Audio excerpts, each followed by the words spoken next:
The Indian Prime Minister Narendra Modi begins a visit to the UK today. The trip follows 3 years of trade talks, and we're expecting a trade deal to be formally signed tomorrow. The pact promises to remove taxes on Indian exports to us of leather, footwear and clothing, while making imports of whisky and cars from Britain to India cheaper. The hope is it will double trade between the two economies to £88 billion by 2030. That's 10 trillion Indian rupees. Well, let's talk now to the Indian High Commissioner to the UK, Vikram Doraiswami. Good morning. Good morning, Kate. Thank you again for having me on your show. Thank you for joining us. So what are you expecting from this visit?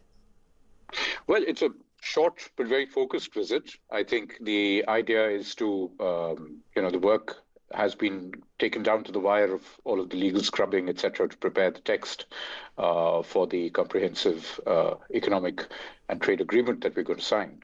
Obviously, I shouldn't anticipate what my Prime Minister and his host will say and do, but the broad approach that I believe both sides are looking at is to set in place the ambition for a much more future-oriented partnership between us, in which we sort of look at the totality of opportunity that our two countries are presented with and the challenges around us in the world, and see how we can actually make the India-UK partnership a force for larger global positivity. I mentioned some of the tariffs and the changes to tariffs there, but one of the issues, and you and I have spoken about it before, was always immigration. It was around visas, it was around taxes. Is there any room for any more elements in that sort of area to be added, or is the trade deal closed and just formally needs to be signed? So, look, I mean, nothing is done till the two prime ministers say it's done. Obviously, it's not my job to tell them that nothing can be done at this point of time. But just to come back to something that I have said repeatedly in the past, and not just on your excellent show, this deal is not about visas. It's not about immigration. We are not looking for visas as part of an FTA. We are, I think, we should get a little more credit for being a little more of a sophisticated economy than that. This is not a we'll sell you a few things if you give us a few visas kind of thing. It is about the opportunity for us to look at what we do so well, both of us. There are pillars of excellence in our services sector. There are pillars of excellence in our manufacturing sector today. And to see how, in an era of much greater and sharpened competition, what is it that democracies like ours that have a faith in partnerships can do together? The piece about migration and mobility is not part of this. The only mobility piece that the FTA contains is around intercompany transfers, etc., which, as I've repeatedly said, is for both sides. We are both major investors in each other's economy. Yeah. Our companies here create over 120,000 jobs, local jobs in the UK, and that's just the major ones. We are in the top three investors in the UK consistently in the last 5 years. And I do believe mobility between specialists for short periods of time, both ways, is what the FTA has in the mobility piece. That's about it. Yeah. You mentioned the trade between the two countries. One of the goals for the UK in previous negotiations has been access to protected parts of the Indian economy, financial services in particular. Will British banks and insurance companies be able to do their own thing without local partners in the future? British banks have always been able to do their own thing. There are two ways in which that happens. One is through the opening of branches, which is regulated, of course, under the Basel Convention by the central bank regulator. The UK too has regulations similarly for branch operations. But if you do a subsidiarized operation, which is a local operation with local capital requirements, etc. There's no limit to the number of branches that can be opened, the number of subsidiaries that can be Will they get more freedom, though? But in the future, will there be more freedom for UK financial services? Financial services is part of the FTA. The extent of it, of course, you'll have to see when the text is when the text is finally put out. But it is very much part of the total services package. And there are other services too, which are important pieces of the bilateral part, which is travel services, environment services, accounting and auditing services.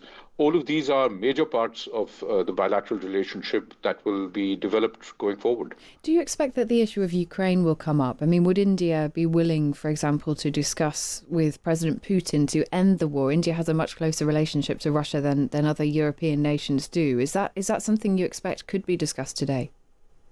Well, again, I shouldn't anticipate what the two leaders will talk about, but we are more than happy to talk about all conflict regions. Our consistent position. Our Prime Minister has repeatedly said this, that this isn't an era of war. He's made that point repeatedly, including with the President of Russia and with the President of Ukraine.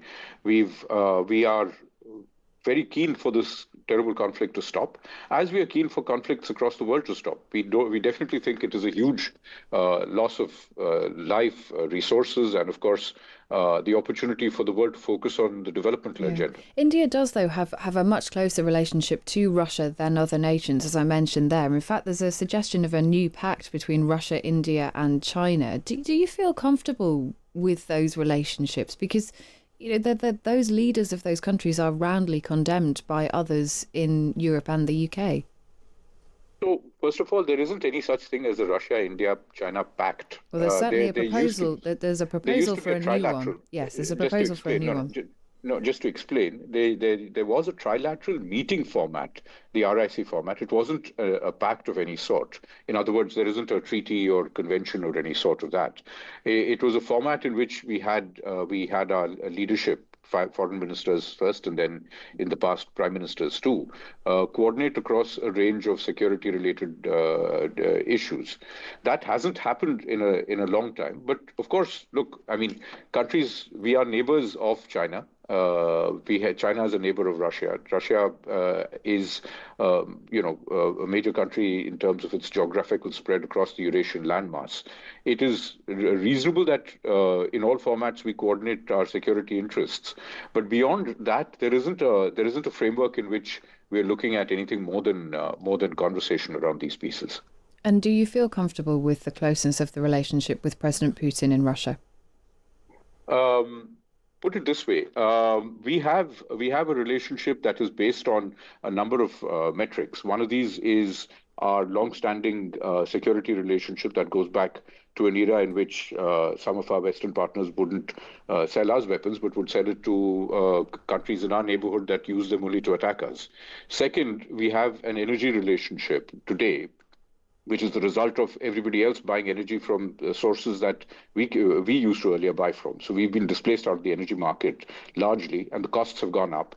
We are the third largest consumer of energy in the world, and we import over 80% of our product. What would you have us do? Switch off our economy?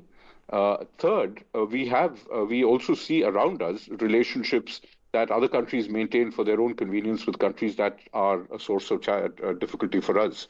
Do we ask you to come up with a litmus test of loyalty?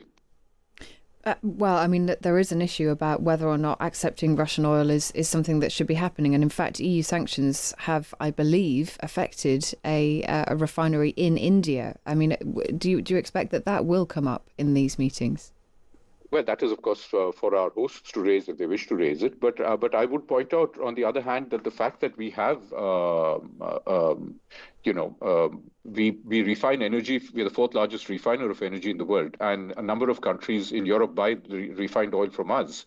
Ought to tell you something. And also, many of our European partners are continuing to buy rare earth and other energy products, not oil perhaps, but from the same countries that they're refusing to let us buy from.